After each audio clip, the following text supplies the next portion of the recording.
যুদ্ধবিরতির পথে এগোচ্ছে ইরান ও যুক্তরাষ্ট্র। উভয় পক্ষই জানিয়েছে একটি প্রাথমিক চুক্তির খসড়ায় সমঝোতা হয়েছে।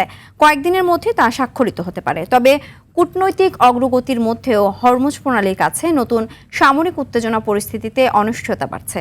ইমতিয়াজ আহমেদের রিপোর্ট। যুক্তরাষ্ট্র ও ইরানের মধ্যে সম্ভাব্য শান্তি চুক্তি এখন আগের যে কোনো সময়ের চেয়ে কাছাকাছি। মার্কিন প্রশাসনের এক জ্যেষ্ঠ কর্মকর্তা জানান, উভয় পক্ষ একটি সমঝোতা স্মারকের খসড়ায় একমত হয়েছে এবং কয়েকদিনের মধ্যেই প্রাথমিক চুক্তি স্বাক্ষরের আশা করছে ওয়াশিংটন।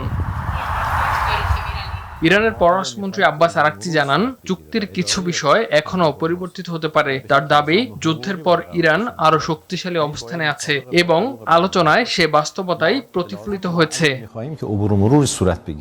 কূটনৈতিক অগ্রগতির খবরের মধ্যেই নতুন করে হরমুজ প্রণালীর কাছে উত্তেজনার খবর পাওয়া যাচ্ছে। যুক্তরাষ্ট্রের দাবি, বাণিজ্যিক জাহাজ চলাচলের জন্য হুমকি হয়ে ওঠা কয়েকটি ইরানি ড্রোন ভূপাতিত করেছে মার্কিন বাহিনী। মার্কিন সেন্ট্রাল কমান্ড সেন্টকম জানায়, প্রণালীটি বর্তমানে উন্মুক্ত আছে।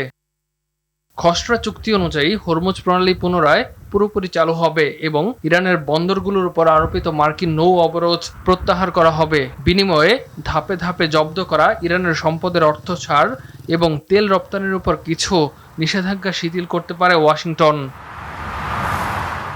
চুক্তির গুরুত্বপূর্ণ একটি অংশ ইরানের পারমাণবিক কর্মসূচি। যুক্তরাষ্ট্র বলছে, পরবর্তী 60 দিনের আলোচনায় এ বিষয়ে সমাধান খোঁজা হবে। তবে ইউরেনিয়াম মজুত ও পারমাণবিক স্থাপনা নিয়ে দুই পক্ষের অবস্থানে এখনও স্পষ্ট মতপার্থক্য আছে।